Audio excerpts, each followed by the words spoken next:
Vamos ler um texto que já esteve muito presente no meu coração, especialmente no passado, quando eu particularmente me sentia jovem e muito frequentemente, praticamente de modo cotidiano, falando para grandes assembleias de jovens nas universidades, em outros lugares, que é o texto de Eclesiastes, capítulo 11, do verso 9 em diante. E hoje ele me volta com força ao coração numa outra ponta desse processo. Porque eu disse há pouco que um tempo no qual ele foi pregado, e por mim de maneira muito intensa, foi há muitos anos atrás, quando eu estava me sentindo numa ponta inicial, me sentindo aquele que aqui é designado como jovem. Hoje, eu não estou na ponta final desse processo, conforme designado aqui no capítulo 12, até o verso 7, mas estou assistindo a ponta final desse processo na partida lenta da minha mãe, com todas as características dessa fraqueza aqui descrita, inevitavelmente, implacavelmente, descrita como podendo chegar a todos nós que, porventura, enfrentarmos os anos e o tempo com longevidade. São as dores da longevidade. Aqui há alguns níveis de etariedade existencial, momentos, estações existenciais. E o que se diz é, cada um desses momentos vai alimentar o outro, de modo que não pense que é possível tratar da existência de modo estanque, como se uma área e dimensão e fase da existência não deixasse suas consequências implacáveis e inapeláveis no todo da vida, porque não há esse botão de passagem de fase. Tudo só cresce se tornando uma coisa só. Por isso se diz aqui em Eclesiastes 11, 9, o seguinte: alegra-te, jovem, na tua juventude, e recreie-se o teu coração nos dias da tua mocidade. Anda pelos caminhos que satisfazem ao teu coração e agradam aos teus olhos. Sabe, porém, que de todas estas coisas Deus te pedirá conta. Afasta, pois, do teu coração o desgosto e remove da tua carne a dor, porque a juventude e a primavera da vida são vaidade. Lembra-te do teu Criador nos dias da tua mocidade, antes que venham os maus dias e cheguem os anos dos quais dirás, não tenho neles nenhum prazer. Sim, antes que se escureçam o sol, a lua e as estrelas do esplendor da tua vida e tornem a vir as nuvens depois do aguaceiro, lembra-te do teu Criador. Antes que estremeçam, antes em que tremam os guardas da casa, os teus braços, e se curvarem os homens outrora fortes, as tuas pernas, e cessarem os teus moedores da boca, os teus dentes, por já serem poucos, e se escurecerem os teus olhos nas janelas, lembra-te do teu Criador. Sim, antes que os teus lábios, quais portas da rua se fecharem, antes que chegue o dia em que não poderás falar em alta voz, e se levantares a voz, a tua voz, a própria expressão de cântico das asas a encobrirá, tão fraco será o piado da tua vida. Se antes que tudo aquilo que para ti um dia foi belo e harmônico, como a música, te diminuírem, te fizerem ver que não tens mais potencial nem mesmo para apreciares o que era sentido como harmoniosamente gostoso para a alma. Sim, antes disso tudo, lembra-te do teu Criador. Antes que chegue o tempo no qual tu tenhas medo de tudo que seja alto, antes que chegue o tempo no qual tu te espantes no caminho de tudo que se chegue, que se aproxime, que te pareça uma assombração, antes que tu venhas a te embranquecer como uma amendoeira fica branca, antes que o gafanhoto se torne tão pesado diante de ti que tu não queiras carregar e não possas nem mesmo com o teu próprio braço, antes que o teu apetite feneça, porque tu estás indo morrer, estás indo na direção da casa eterna, e aqueles que se condóem de ti ou se importam contigo, ou que já têm na alma o hábito de observarem os que morrem como se fossem também pranteadores profissionais, antes que esses todos fiquem rodeando à volta do lugar onde tu estejas, esperando a notícia da tua partida, antes que se rompa o fio de prata da tua alma e se despedace o copo, mesmo sendo de ouro, pelo uso,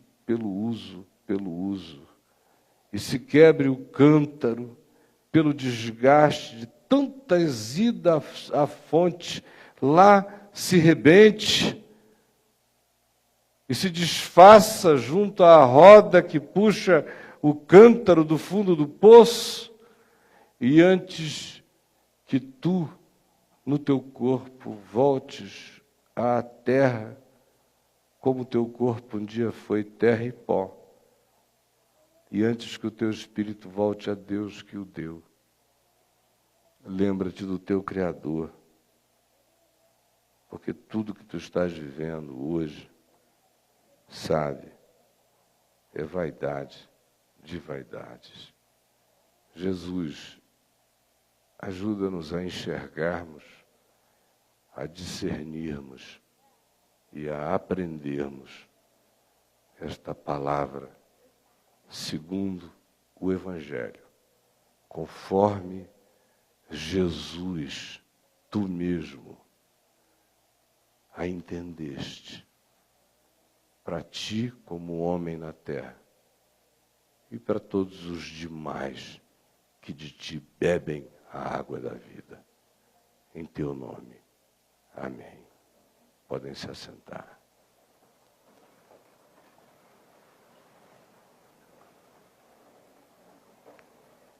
Como eu disse há pouco,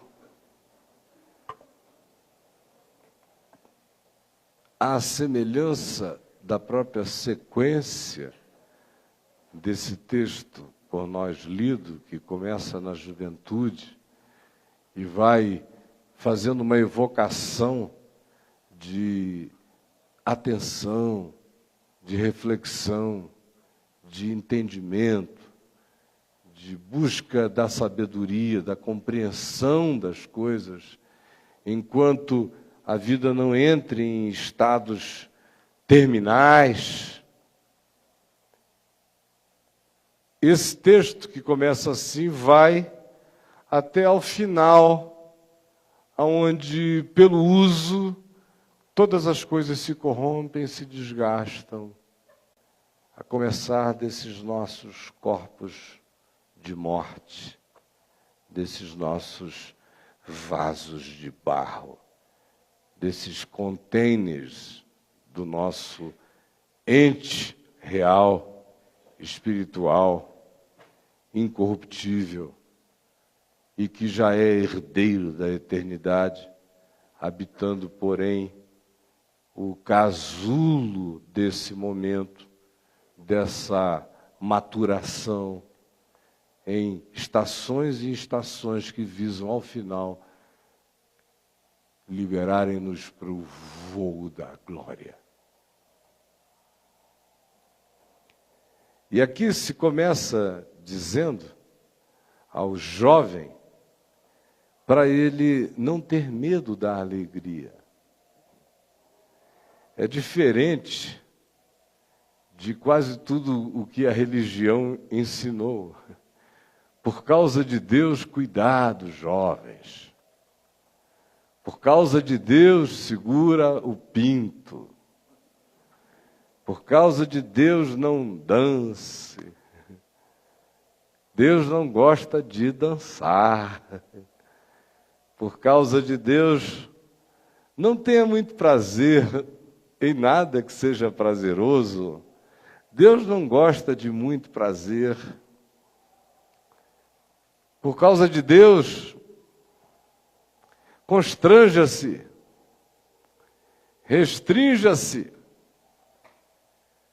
Por causa de Deus, entenda o temor do Senhor como o pavor do Senhor.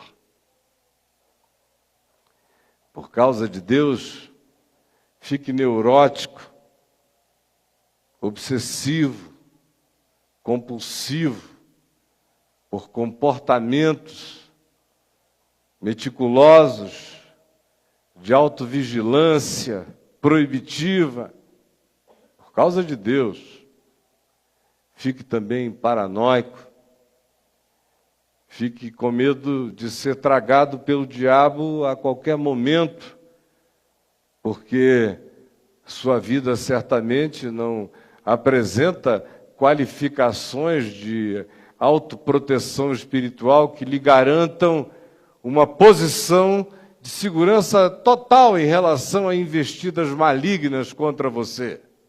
Então, como você sabe que você não é o cara, e como a religião diz que quem não é o cara vai ser oprimido pelo diabo, encostado pelo diabo, o sujeito fica paranoico inevitavelmente.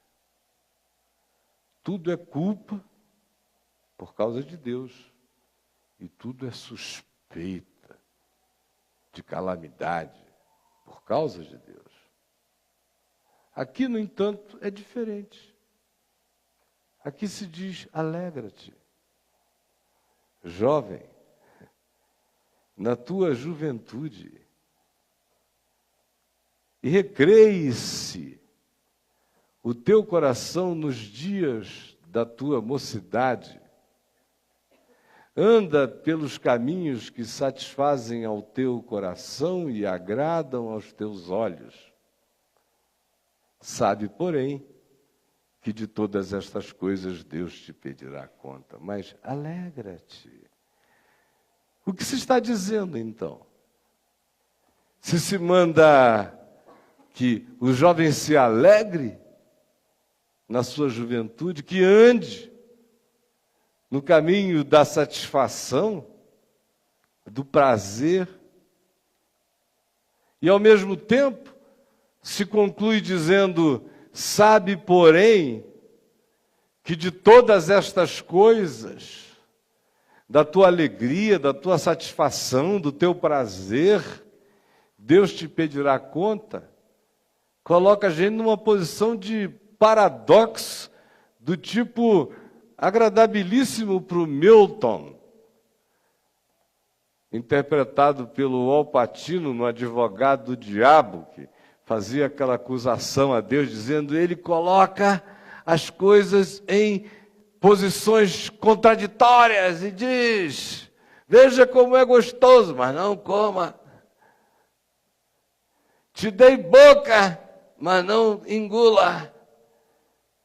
Eis a tua mão, mas não pegue. Aparentemente estabelecendo sempre os sets de valores em antagonismo, em contradição. E aqui essa é uma das aparências que brotam, porque se diz alegra-te, recreie-se, satisfaça-se, agrada-te. Isso tem a ver com apetite, estética, sensorialidade múltipla de alegria, prazer e percepção. Sabe, porém, que de todas estas coisas Deus te pedirá conta. Afasta, pois, por causa disso, do teu coração o desgosto e remove da tua carne a dor, porque a juventude e a primavera da vida são vaidade. O que se está dizendo, então, nesse aparente paroxismo? Diz, vai, e ao mesmo tempo diz, cuidado. Diz, alegra-te. Ao mesmo tempo diz, presta atenção. Recreie-se. Ao mesmo tempo diz, não exagera. Que diz, agrada-te. Ao mesmo tempo diz, nem tanto. Alegra-te, afastando do teu coração o desgosto, removendo da tua carne a dor. De fato, essa é a síntese da proposta. Para que o que sobre seja de fato alegria. Para que a satisfação seja relativamente satisfatória. Para que o prazer seja na relatividade do que se alcance como prazer nesta vida, o mais pleno possível. Escolhe os bons prazeres. Escolhe as boas alegrias. Escolhe a autossatisfação não envenenadora. Porque a árvore é do conhecimento do bem e do mal. A gente sempre tem que escolher. Da mesma árvore de existência, o mesmo fruto, agora, uma vez ingerido por nós, uma vez tendo se transformado de fruto em DNA do conhecimento do bem e do mal em todos nós, agora, já não é mais o fruto que me mata. Agora eu é que mato o fruto. Essa é uma inversão que a gente precisa aprender a fazer, porque enquanto o pecado é algo que está fora de mim, eu ainda me sinto como um Adão primitivo, sem a consciência que eu, como Adão caído, tenho hoje, e fico tratando a questão da referência que o fruto arquetipificava como algo externo a mim, e perco o poder do discernimento, porque o fruto deixou de ser algo fora, se transformou num DNA multidimensional na gente. Então já não é o fruto que me mata, eu vou matando o fruto, cada fruto que eu pego nas escolhas que eu faço, depende de como eu pego. Lá no Éden, se estava diante de um mandamento que dizia: comam de tudo, só não desta árvore. Aí a gente não quis comer de tudo. Alegra-te, Adão, nos dias da tua juventude, Adão. Recreie-se, Adão, o teu coração com a Eva da tua mocidade. Anda pelos caminhos que satisfazem o teu coração, agrada os teus olhos, Adão.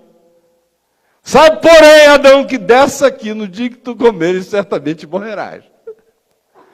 Aí Adão chega e diz: pois é essa que eu quero, é a árvore dos tesões. Essa aqui, ó, essa aqui, aquela ali, aquela lá que eu quero, Senhor, eu quero aquela árvorezinha.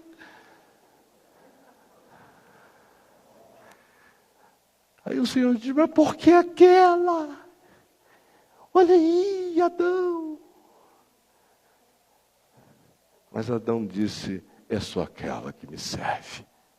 Só aquela me satisfaz. Só aquela me agrada. Porque só aquela me mata. Só aquela me mata. Essas outras são árvores inocentes, puras, sem risco, leais, fiéis, amigas, sinceras, explícitas, definidas, descomplicadas. Eu não quero, não. Eu quero essa, que pode ser do bem, pode ser do mal. Pode vir de freira ou pode virar Cleópatra. Sei lá. Quero Pandora. Ouve a minha oração, que eu a faço com confissões positivas. É isso que eu quero. Bom, daqui para frente, o que aconteceu é que o lugar dessa árvore passei a ser eu. Ela existe aqui dentro de mim, na minha consciência.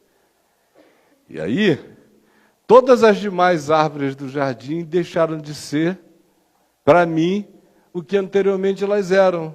Elas passam a ser quem eu sou agora. Se eu sou legal, elas são árvores legais. Se eu não sou legal, elas são fruto venenoso. Deu para vocês compreenderem?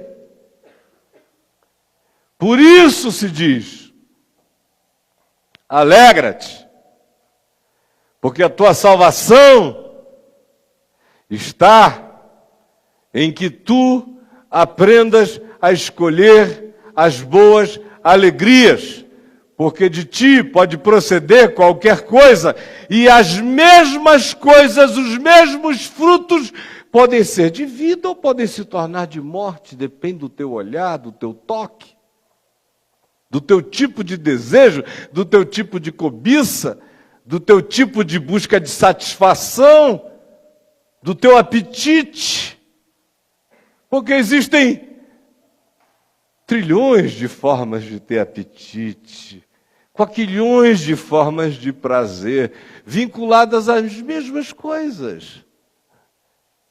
Vocês já observaram que a gente vive num mundo em que, na realidade, as coisas que dão prazer não são diferentes, a única coisa que muda é o modo como as pessoas buscar e extrair os seus prazeres daquelas coisas?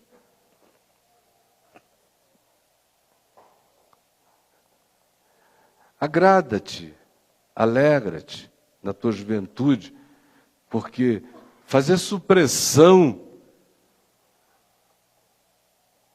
da saudável idiotice da juventude faz mal para a alma depois.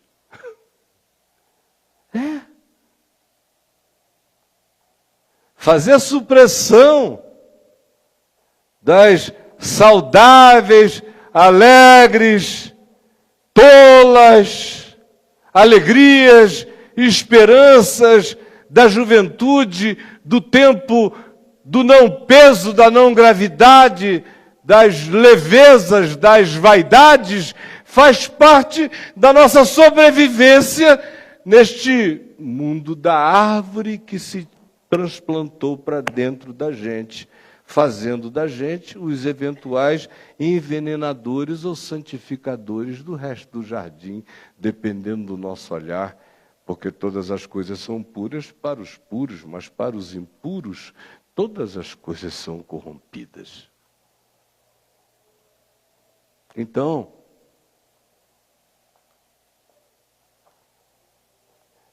eu e você, quando vamos fazendo supressão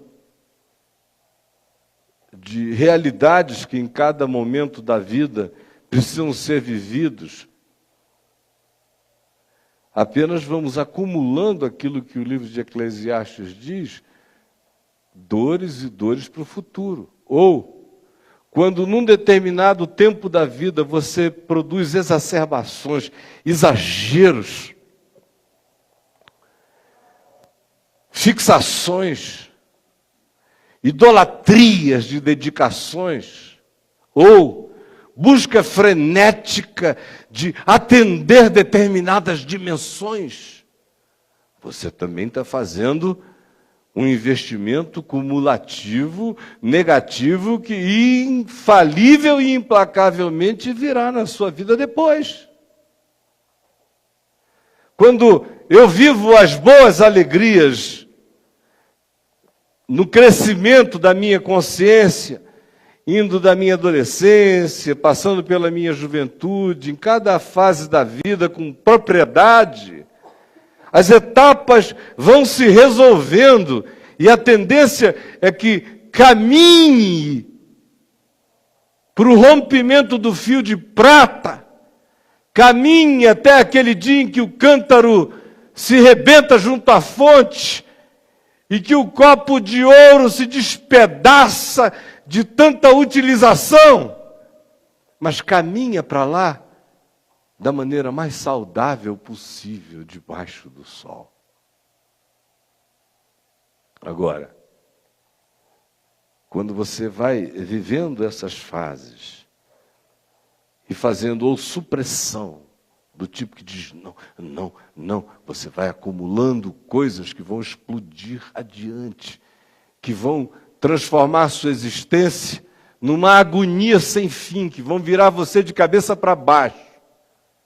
Por outro lado, se você hoje aqui diz, existirei para dar vazão a todo e qualquer desejo de emoção, realização, hedonismo, gratificação, prazer, apetite, oportunidade, pode ter certeza, você está construindo aquilo que inevitavelmente trará dor, pesar, angústia para a sua vida, na linguagem do Eclesiastes, para a sua carne.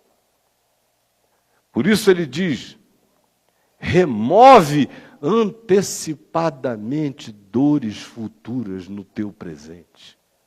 Faz isso hoje. Comece a remover dores do futuro pela lucidez das escolhas do presente. Porque vai doer um dia de qualquer modo. Pode doer apenas com dor e pode doer com insuportável sofrimento. Dor é tópica. Sofrimento é a interpretação espiritual ou psicológica da dor.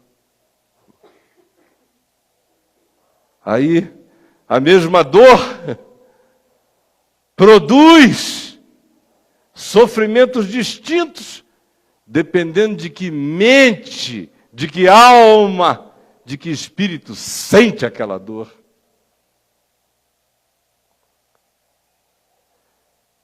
Quando a pessoa está sofrendo de dor e não sofrendo de sofrimento, ela faz como a minha mãe, me tira daqui, meu filho, me arranca da carcaça, joga para lá porque eu quero ir. Agora, quando a pessoa sofre da interpretação da dor, sofre o sofrimento da dor, ela diz, pelo amor de Deus, por que eu tenho que ir? Por que Deus fez isso comigo ao querer me levar aos 87 anos tão cedo?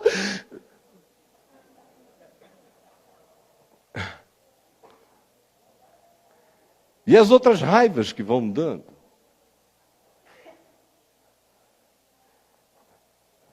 Cada vez que eu assisto pessoas partindo, eu já assisti tantas centenas e centenas, mas quanto mais ligadas a você são, mais eu, pelo menos, viajo para dentro daquele momento com a pessoa e me ponho lá.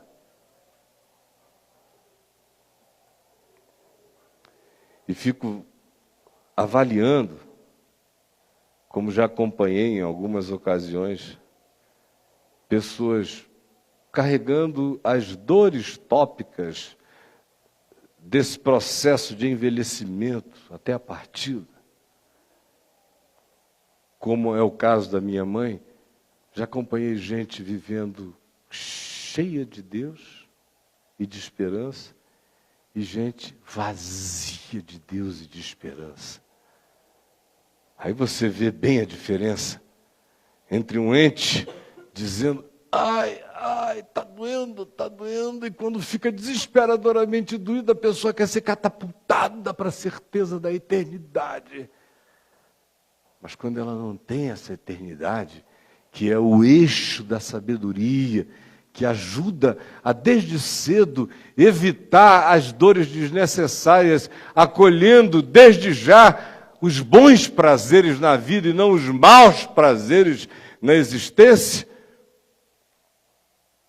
Quando o indivíduo chega nessa hora vazio dessa consciência de Deus, o que você vê é a angústia do sofrimento suplantando imensamente a própria dor tópica. E o indivíduo sofre mais do medo de ir do que da dor, que teoricamente poderia fazê-lo querer escapar dela mesma, até ter uma esperança pela dor de logo partir. Mas quando não há Deus, até a dor mais lancinante faz o indivíduo revoltar-se contra os céus, porque o sofrimento de imaginar já não está aqui, numa existência que não tem nada para além de si, é tão mais insuportável do que qualquer agonia tópica que o indivíduo possa ter. Porque para ele a dor das dores e o sofrimento dos sofrimentos é morrer.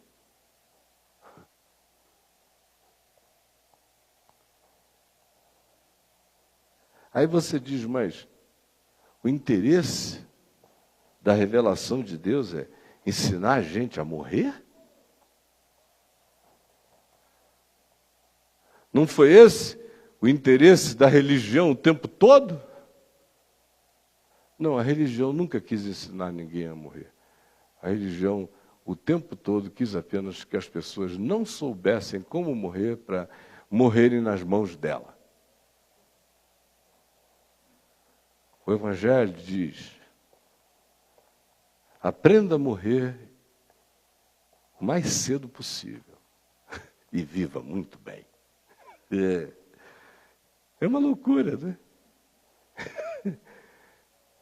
Olha, para viver os bons prazeres com alegria, para se satisfazer, para se agradar, para ter os espaços existenciais de alegria pessoal, o que a sabedoria de Deus diz é isso: remova os excessos.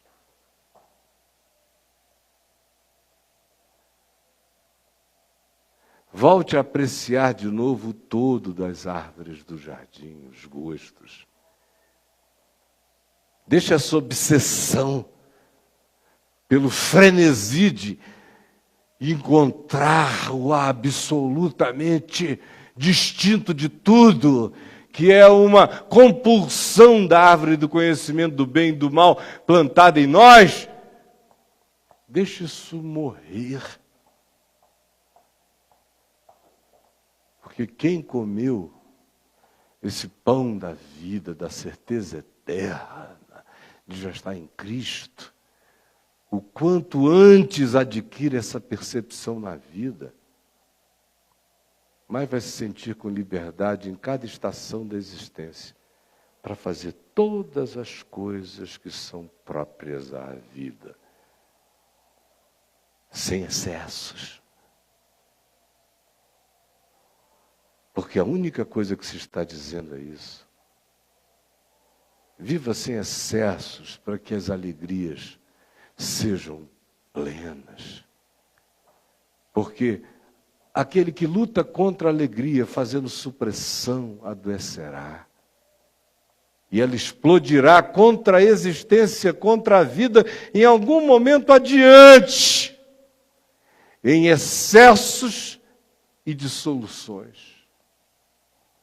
Por outro lado, aquele que se entrega e que se larga e imagina que tudo que possa satisfazer seja aquilo ao que a gente não diga jamais não, que qualquer negação ao impulso seja uma supressão a ser evitada, quem vai para esse outro extremo acumulará inevitavelmente dores e dores e dores em si e nos outros, e comerá sofrimentos que não poderá engolir jamais sozinho. Sem falar em tudo que isso vai gerando de males, passa a ser uma existência, pela avidez do prazer, tornou desgostosa a existência de muitos e a sua própria. O que o Evangelho nos manda hoje é: coma o pão dos bons prazeres e das alegrias que realizam cada dimensão da vida da gente, sem exageros, sem excessos. Esse é o nosso convite hoje para você comer dessa consciência, comer desse pão, beber desse vinho, com essa alegria, com esse entendimento, com essa decisão de se santificar naquilo que seja saudável em Deus. Vamos ficar em pé?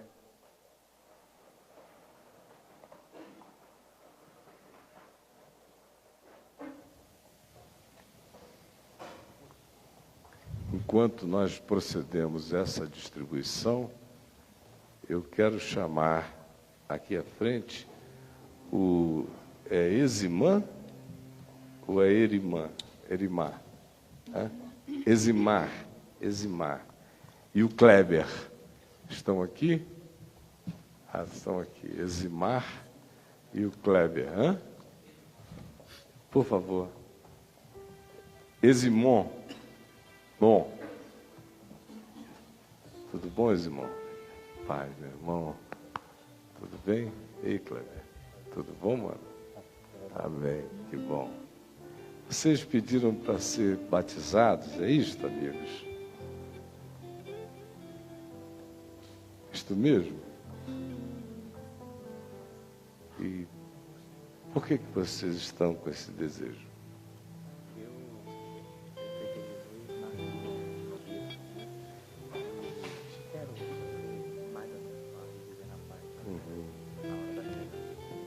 E você, meu irmão Kleber?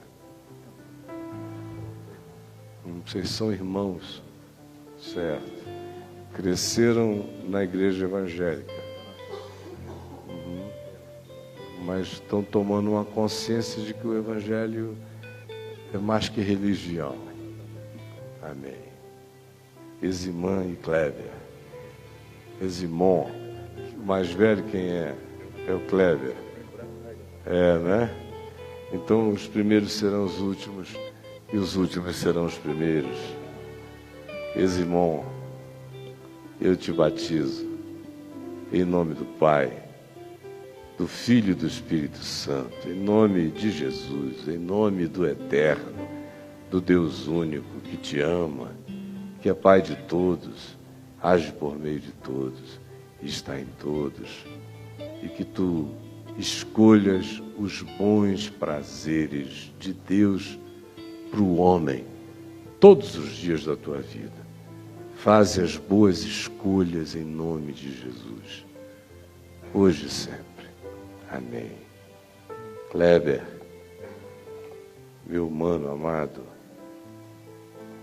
eu te batizo em nome de Jesus, que te batiza e te batizou com o Espírito Santo, que já te regenerou para uma viva e nova esperança, que te habita, que colocou em ti o penhor do Espírito, até que tu sejas resgatado, porque tu és propriedade de Deus e das suas mãos ninguém te arrebatará. Senhor, guarda esses dois irmãos no teu aconchego, é o que eu te peço, em teu nome. Amém. Deus abençoe vocês, amigos queridos. Que bom. Amém. Obrigado a vocês. Deus te abençoe. Vão na paz.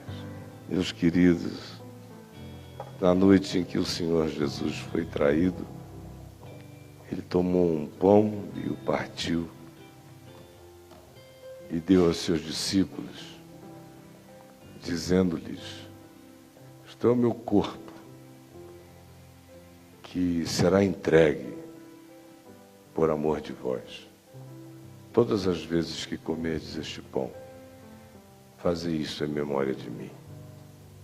E no espírito do que foi dito hoje aqui, eu peço, em nome de Jesus, coma o pão dos bons desejos, das boas escolhas, dos prazeres que geram vida, das alegrias que promovem o sublime no coração, dos encontros de amor e não de utilização.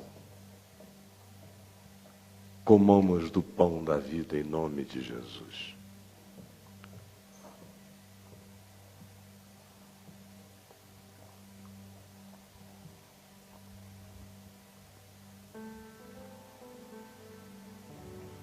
Por semelhante modo, depois de haver ceado,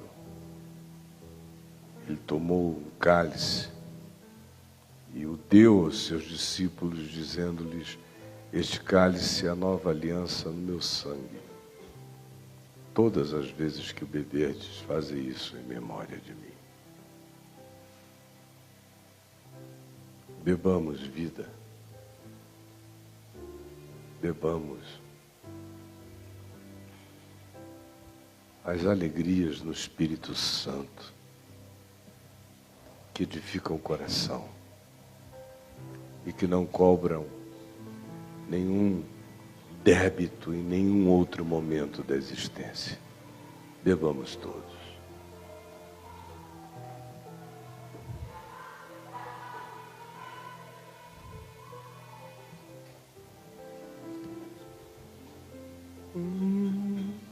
O amor de Jesus, como é precioso, irmão, estar bem junto a ti, e juntos lado a lado andarmos com Jesus e expressarmos o amor que um dia Ele nos deu pelo sangue do Calvário. Sua vida trouxe a nós a aliança do Senhor. Eu tenho com você, não existem mais barreiras em meu ser. Eu sou livre pra te amar, pra te aceitar e para te pedir, perdoa-me, irmã. Eu sou um com você, no amor do nosso Pai. Somos um no amor de Jesus. Eu sou um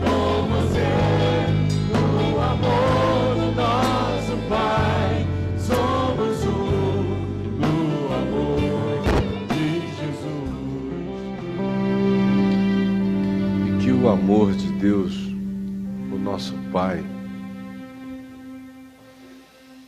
que a graça